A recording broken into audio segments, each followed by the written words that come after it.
या गाइस, मैं इस वक्त जिस जगह पर मौजूद हूँ, ये पीछे मकान है, यहाँ पर मैं रिहाइश पजीर हूँ। ठीक है, जैसे ही शाम का टाइम होता है तो यहाँ पर इतनी ख़तरनाक सर्दी हो जाती है कि मुझे मजबूरन इधर जैकेट पहनना पड़ा है। मुझे पता था सर्दी होगी इसलिए मैं जैकेट लाया हूँ।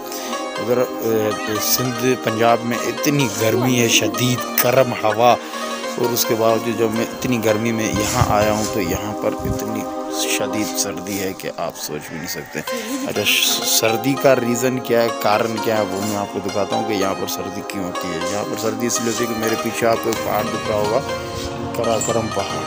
सर्दी का कारण ये है कि इसी बर्फ़ के पहाड़ की वजह से यहाँ पर इतनी रात को शदीद सर्दी होती है कि आप कम से कम 2 कंबल के बगैर यहाँ पर आम बंदा नहीं रह सकता। यहाँ के रिहाइश पजीर है वो एक कंबल यूज़ करते हैं नॉर्मली, कभी कभार तो वो पंखा भी फैन भी चला लेते हैं कि यार हमें गर्मी लगती है। लेकिन हम अगर वहाँ से यहाँ आते हैं तो ओहो, क्या हालत टाइट होती है। गाइस, मैं यहाँ जहाँ पर रिहाइश पजीर हूँ, यहाँ पे कुछ उनके कल्चर के हिसाब से कुछ ऐसी चीज़ें हैं जो मैं आपको दिखाना चाहूँगा। काफ़ी मतलब के पॉपुलर चीज़ें हैं वो, और हर जगह पर हमें ये चीज़ें नहीं दिखती है। ठीक है, सबसे पहले एक तो ये पीछे आप देख रहे होंगे सीनरी, ये इनके हाथ का काम किया हुआ होता है, इस तरह से सारी चीज़ें हाथ से बनाते हैं। दूसरा, सेकंड में ये जो आप बेड शीट देख रहे हैं, ये जो बेड पड़ी हुई है बेड शीट है, ये पूरी हाथ से बनी हुई होती है। ठीक है, यहाँ पे ये बहुत ही मशहूर और पॉपुलर है। ये सारा कढ़ाई हाथ का काम होता है, ये कढ़ाई की हुई होती है। कम से कम बेड शीट इसको बोलते हैं कुशन। ये सामने से जो आप देख रहे होंगे 4 ये तकिए होते हैं, ये पूरा बेड सेट होता है, इस तरह से बनाया जाता है एकदम मोटी चादर का। और ऊपर से करने के लिए स्पेशल एक कंबल की तरह भी बना हुआ होता है, ये कंबल टाइप है।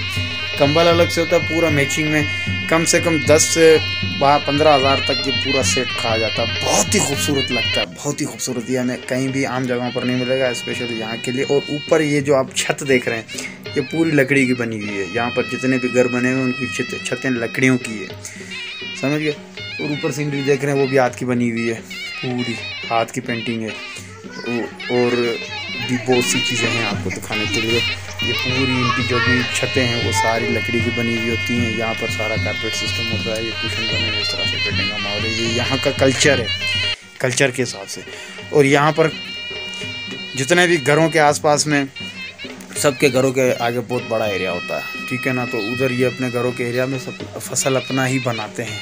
मतलब कि जब 3-4 महीने यहाँ पर बर्फ़बारी होती है बहुत ख़तरनाक सी पहाड़ों के ऊपर, तो ये पूरा वाइट हो जाता है। तो फिर क्या करते हैं लोग, अपने घरों में ही सब्जियां बनाते हैं, आलू, प्याज, टमाटर, सब कुछ यहाँ पर इनका अपना ही उगता है। वही इसको ये उसी चीज़ को यूज़ करते हैं, क्योंकि बाहर से जो है कम से कम पिंडी या सिंध बलोचिस्तान की साइड तो इतनी सब्जियां नहीं होती है। अफ़गानिस्तान से माल आता है, बॉर्डर करीब है चाइना का माल आता है यहाँ पर।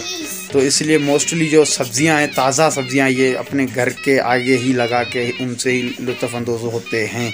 वहाँ से अगर कोई भी चीज़ यहाँ आती है तो वो ख़राब हो जाती है, ज़्यादा रेट होता है। स्पेशली पुअर छाई जो हम उधर खाते हैं, लाल कलर की होती है, उसको ये बोलते हैं पुअर। बड़े शौक़ से खाते हैं, आम यहाँ के लोगों तक नहीं पहुँच पा रहा होता है, ख़राब हो जाता है, बेचारे बहुत शौक़ से खाते हैं। चेरी और तूत हम वहाँ पर शौक़ से खाते हैं, लेकिन हमारे पास वहाँ पहुँचते माल ख़राब हो जाता है। तो ये ट्रांसपोर्ट का काफ़ी निज़ाम जो है ना वो बेहतर नहीं है। ये निज़ाम अगर बेहतर हो जाए तो यहाँ पर ऐसी चीज़ें जो हम वहाँ पर महरूम है वो खा सकते हैं, और ये बेचारे जिन चीज़ों से महरूम है ना वो उनका। बारिश का मौसम है, तमाम बेहतरीन नज़ारा है, बड़ा मज़ा आ रहा है।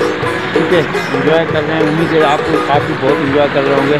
दरअसल यहाँ पर जो कोरोना की वजह से लॉकडाउन और हालात लगे पड़े हैं, उस वजह से मुझे स्ट्रिक्टली कहा गया है कि आप घर से बाहर ना निकले, तो इसलिए मैं मोस्टली काफ़ी कम निकल रहा हूँ। लेकिन जैसे जैसे मैं थोड़ा पुराना होता जा रहा हूँ तो सिलसिले को आगे बढ़ाता जा रहा हूँ, इसलिए थोड़ा स्लो हूँ, लेकिन इंशाल्लाह इसकी पकड़ूँगा कुछ दिन में। दुआओं में याद रखिएगा। आगे चलते हैं, आगे देखते हैं, आपको अच्छी चीज़ें दिखाते हैं। अच्छा, यहाँ से आपको जो नज़र आ रहा है कराकरम पहाड़ है सामने, ठीक है। मेरे साथ मेरा एक फ्रेंड साथ में है, नज़ीर नाम है उसका, ठीक है। अच्छा, इसमें बीच में से वहाँ से जो आप देख रहे हैं, यहाँ से नहर गुजर रही है, पानी है, ठीक है। पानी उस तरफ से जो भी एरिया है उसको बोलते हैं नगर, ठीक है। वहाँ के लोगों के लिए अलग हिसाब किताब है, वो अलग आते जाते पुलें बनी हुई है। यहाँ से बीच में से कोई भी रास्ता नहीं होता इनका, काफ़ी दूर दूर से 10-10 किलोमीटर दूर तक पुलें बनी हुई है, वो उस तरफ जा सकते हैं, इस तरफ आ सकते हैं, इसलिए आसानी नहीं होती। और वो अलग काउंट होते हैं, नगर में काउंट होते हैं, ठीक है। इंशाल्लाह राकापोशी पराक्रम कहेंगे ना इसको, राकापोशी। इस पे भी चढ़ने का प्रोग्राम है। गाइस पूरा दिन वेट करके, बारिश का मौसम खतरनाक, बारिश चल रही है, सारा दिन मैंने वेट किया है, लेकिन वेट कर करके अब शाम को मैं निकला हूँ तूत खाने के लिए जंगलात में। आइए मैं दिखाता हूँ आपको जंगल का सफर कैसा है। काफ़ी देर से मैं चलता हुआ आया हूँ। यहाँ पर फ्रूट के दरख्त बहुत हैं, चेरी, ये जिसमें जरदालू होते हैं, इसमें मौसम है अभी बादाम की, इंशाल्लाह जल्दी बादाम हो जाएंगे। ये तूत का दरख्त है, ठीक है, बादाम के दरख्त है, तूत के दरख्त है, मोस्टली यही हैं इधर। अखरोट की सीज़न जो है वो ये अभी बड़े बड़े इनके से मकान बनाते हैं, इनके घरों की छतें मकान सारे लकड़ी के होते हैं, तो ये इनके अपने ही खेतों में हो जाती है। जंगल है लेकिन उसको सहारा बनाया है इन्होंने खेत की तरह। ज़मीन में से पत्थर निकाल के उनकी दीवारें लगाई है ताकि ज़मीन काम में आ सके। तो ये दीवारें भी हो गई, बाउंड्री वाल भी आ गया, जंगल को खेत बना दिया। बहुत ही ज़बरदस्त किया इन्होंने, मेहनत बहुत की है, बहुत ज़्यादा। अच्छा, इससे आगे ऊपर जब ज़्यादा जाऊँगा ना तो उधर तालाब वगैरह भी बने हुए हैं, स्विमिंग पूल वगैरह बने हुए हैं, ठीक है। ये सामने इस बर्फ़ वाले कराकरम पहाड़ की वजह से ओहो इतना ख़तरनाक सर्दी होती है।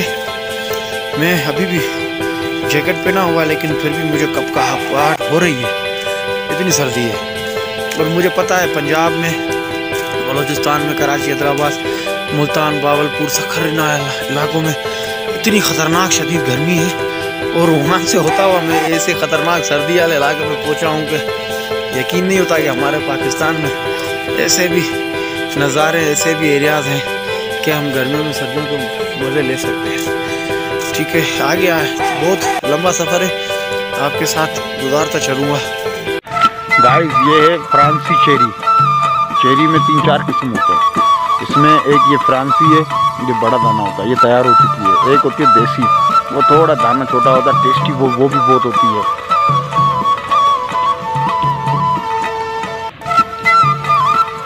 इस साइड में कभी भी आओ तो जून जुलाई की सीज़न में आया करो, क्योंकि आपको चेरी खाने के लिए बहुत ज़बरदस्त मिलेंगे। इसको बोलते हैं ब्लैक टूथ, उनकी ज़ुबान में इसको बोलते हैं ब्लैक मरोट, किनी मरोट बोलते हैं इसका नाम है किनी मरोट इनकी ज़ुबान में। तो इंग्लिश में ब्लैक भी बोल सकते हैं और उर्दू में काली तूत भी बोल सकते हैं, कुछ ऐसा नहीं है, ठीक है। तो आए तो इस तरफ जून जुलाई में स्पेशल आए आप यहाँ पे, जून जुलाई में आपको खाने के लिए मिलेगा। वैसे मैं तो ये लॉकडाउन के हिसाब से चल रहा हूँ, तो लॉकडाउन की वजह से मैं पहुँच सकता हूँ और कोई नहीं पहुँच सकेगा, कन्फर्म है। इसलिए अगेन दोबारा बार बार कह रहा हूँ, ना निकलिएगा, लॉकडाउन ख़त्म हो तो फिर ज़रूर आइएगा। ये कौन सा इलाका है, कौन सा शहर है, मैं आपको बाद में बताऊँगा, अभी नहीं बता सकता। क्यों कि वरना सारे लोग बोलेंगे यार उस इलाके में बंदा कैसे पहुँच गया। बताऊँगा एंड में, जब अपने घर पर पहुँच जाऊँगा। तो लाइक और सब्सक्राइब करना मत भूलिएगा। अच्छा गाइस, तूत खाने का जो मज़ा है ना वो स्पेशल होता है, तानी से तोड़ के खाओ, इसको ऐसे जमा करके नहीं खाओ। अभी मुझे किसी ने बोला कि मैं जमा करके फिर खाते, मैंने कहा यार वो मज़ा तूत का नहीं आएगा जो तूत खाने में। ज़्यादा से तोड़ो ताज़ा मुर्गी का ताज़ा गोश्त खाने में मज़ा होता है, रखी हुई हम नहीं लेते, बोलते यार भाई ताज़ी काट के खिला। इसी तरह से यहाँ पर भी ताज़ा तोड़ के खाओगे ना, आहा मज़ा ही मज़ा है। इतना माल भरा पड़ा दरख्त में, मैं ये चूज़ करने में लगा पड़ा हूँ कि कौन सा दाना तोड़ के पहले खाऊँ। ये वाइट है, पहले ब्लैक थी, अब ये वाइट टूट है। और भी बहुत कुछ है आगे, आहिस्ते आहिस्ते इसमें अभी और सीज़न आ रही है। अखरोट भी तैयार हो रहे हैं, खुबानी भी तैयार हो रही है, दालू जो हम बोलते हैं जिसमें बादामी होती है।